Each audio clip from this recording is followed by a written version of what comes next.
Vamos agora ver um exemplo de funções de singularidade. Descreva carregamento na viga abaixo utilizando funções de singularidade. Tenta resolver aí. Lembra que estamos tratando de uma força pontual, duas forças pontuais, um momento pontual no sentido horário e um carregamento uniformemente distribuído que é zero. Eu vou mostrar a resposta. Se você quiser tentar resolver, pausa o vídeo. Eu recomendo. Vamos lá. Para representar a primeira força, tá? Vamos primeiro considerar um sistema de coordenadas, x. E vamos dizer que aqui no iniciozinho, x igual a zero. Então, em x igual a L sobre 6, ou seja, nesse ponto, temos aplicado uma força pontual. Correto? Portanto, F1 multiplicado por x menos L sobre 6 elevado a menos 1. Um impulso unitário na posição L sobre 6, como vimos no último vídeo. Para representar o carregamento uniforme, então temos primeiro um degrau. Lembra lá do vídeo passado que um degrau é representado com o expoente zero. Uma coisa elevada a zero é constante, mas como estamos tratando das funções de singularidade, tudo que está antes de L sobre 3 é zero. Ok? Vamos representar agora o momento pontual. O momento pontual aqui. No sentido horário, vamos considerar o sentido horário positivo. Já vou explicar por quê. Então, m0 multiplicado por um momento localizado, ou seja, x menos L sobre 2, porque estamos na metade da barra, elevado a menos 2, como vimos no último vídeo também. Tá bom?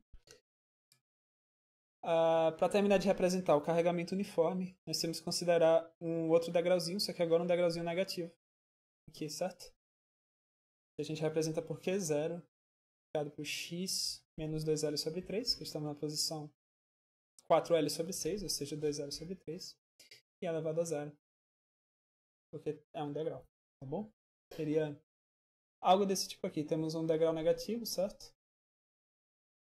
Mas um degrau positivo que começa um pouquinho depois, na mesma intensidade em sentidos opostos. Quando a gente soma essas duas coisas, tem um sinalzinho de mais, ficou feio, mas é um sinal de mais. A gente tem alguma coisa desse tipo aqui, que é justamente o carregamento que a gente está observando aqui, né? E a força pontual, F2, vezes x menos 5L sobre 6, porque aqui é a posição 5L sobre 6 elevado a menos 1 para representar um delta de Dirac, um impulso unitário. Agora vamos discutir por que a gente considera o momento no sentido horário como positivo. Vamos lembrar, lá da primeira aula, que a derivada do esforço cortante é o carregamento QX. Tá bom? Ou seja, se a gente integrar esse carregamento aqui, ou seja, se a gente integrar essa função, a gente tem que obter o esforço cortante. Tá? Mas quando a gente tem um momento unitário, a gente viu lá no slide anterior, é como se a gente tivesse forças localizadas bem pertinho uma da outra. E quando a gente integra esse cara para obter o momento cortante, a gente obteria algo positivo, certo? Vamos lembrar que um esforço cortante positivo significa aplicar uma força para cima do lado esquerdo e para baixo do lado direito. Essa foi a convenção que a gente adotou antes, que é justamente o que acontece nesse gráficozinho que a gente representou aqui. E esse gráfico, a gente tem qualquer corpo, né?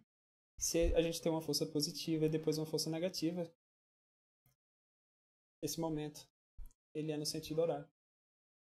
Portanto, nesse contexto aqui, a gente tem que considerar o momento positivo no sentido horário.